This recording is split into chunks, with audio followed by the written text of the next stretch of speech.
be times when players come to us, with proposals or thoughts, and I'll give you an example.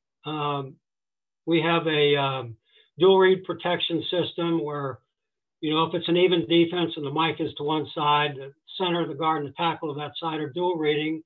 They have the 2 down linemen plus either Mike or Sam. We're 3 for 4 in the protection system. So one time Matt Light came to me. And now Matt Light played for us for 11 years, which is totally unique in this business nowadays. Good players, after about 4 or 5 years, they get these $60, $80 million contracts and they're gone. They're not going to be Patriots again, usually.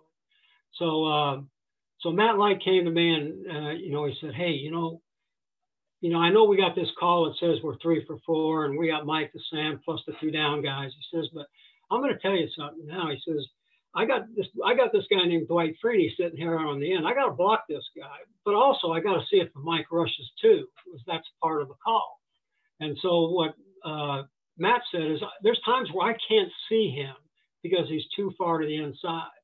And I thought about that and I said, well, let me think about it for a bit. Okay. And then the next day we implemented the Matt Light rule, which was that if we had a dividing line where if the mic got beyond a certain point where we thought the tackle could see him, we made the call that made it 3 for 4.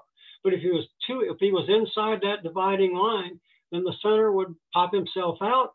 He would declare a pop.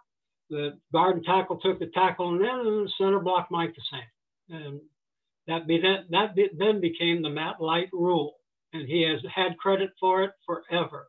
And we've done the same thing with calls. We used to have a technique that we called, it was a 3-man zone call with the center, guard, and tackle. And we wanted the guard to go a little bit slower, especially if it was a 2-eye technique. And so we said that was a slow over, okay? And, Dan Copen came to me one time and said, Coach, why don't we just call that a slower? Hell of an idea, Dan.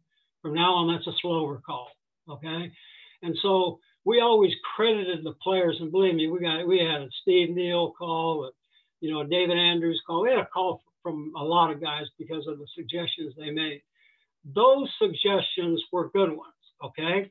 There's plenty of times they're not so good. And I would tell them, hey, all right, wait a minute now. Sometimes I would dismiss it out of hand, nah, that's no good. Or I'd say, we tried that a couple of times. It's not really good. I'd rather not do it that way. And I think they respect that. But I do believe this. Those guys that are playing the game out there can be your greatest source of information. And, if they can't do what you're asking them to do physically, like Matt Light's situation, then, maybe there is room for change, but you never know it unless you hear them out, okay?